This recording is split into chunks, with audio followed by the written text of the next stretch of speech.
In this example, we want to find the equation of the line containing points -5, -3, and -9, -6. So we're given this pair of points. The form of equation that I'm going to find will be our slope-intercept form, y equals mx plus b. Now on the computer system and elsewhere you might see advice to use a different formula, a point-slope formula, and that works too, but I prefer memorizing fewer formulas. We already use slope-intercept a lot, so we can recycle it here as well. The first part of this formula that I'm going to focus on is finding the slope, m, and so I need to find the slope between these two given points.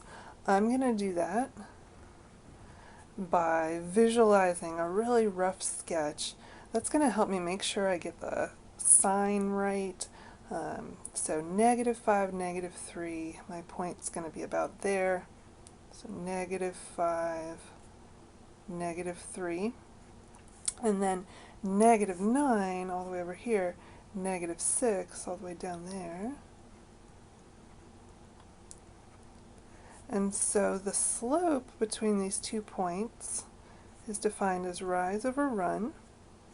I like to organize myself by always starting at this leftmost point and seeing how much do I have to rise to get to the other one. So rise, we're talking about these y values. So I have to rise up by 3 to move from -6 to -3. And then my run, my horizontal movement between -9 and -5, that's 4. So this makes sense. I got a positive value because this is an uphill or increasing line from left to right. So my m is 3/4.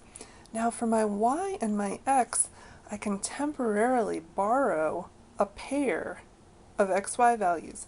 We could either pick the xy here, or we could pick this xy pair.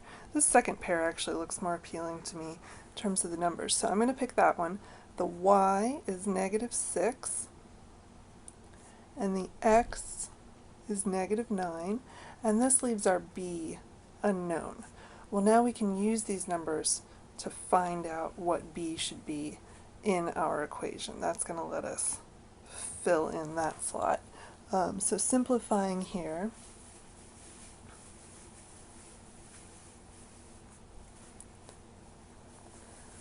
and maybe I'll clear the fraction, multiplying through by 4 on both sides temporarily.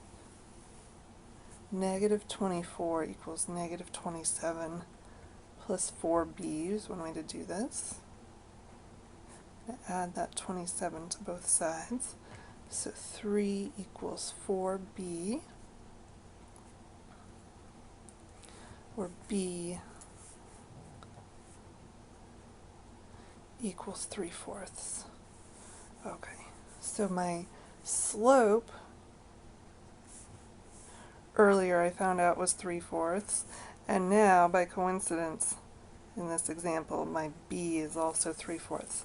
So my y equals mx plus b that I want to create is y equals 3/4 x plus 3/4. Check that at home by plugging in the point we didn't use, -5, -3. Plug it in right here and see if we get a true statement.